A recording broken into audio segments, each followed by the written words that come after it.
welcome back to the channel. Today we're going to go over a straight ankle lock that is completely legal for white belts and extremely important to know. So I was with one of my students and he was getting ready for this tournament, right?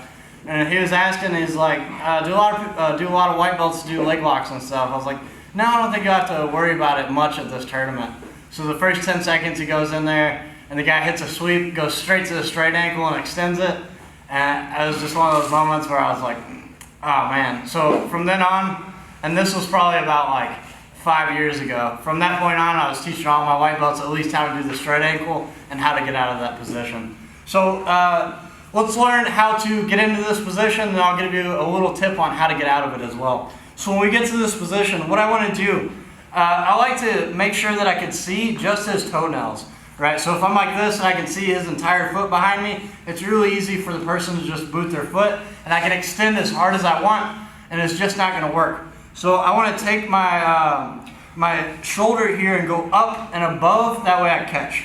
Now, my wrist is going to go right on the person's Achilles tendon, right here on the ankle. I get control of my opposite one. What I like to do is grab my wrist, and then this one is going to be pushing down to kind of help me stabilize this knee. This is the part that a lot of people miss. They'll get this grip, they're either too high up or they don't have control with the legs.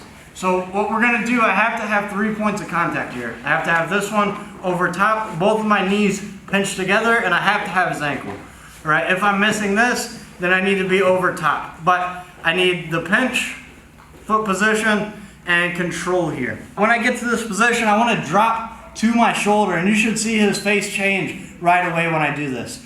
The reason it's so painful is because my rib cage is trapping his foot in place now. This is kind of keeping his knee in line.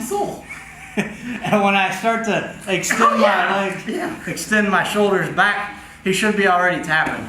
So if we have a really good straight ankle lock, I get to this position, as soon as I fall, his face should be in some sort of pain, right? If I'm like this and he's not making a face, already you're probably doing it wrong.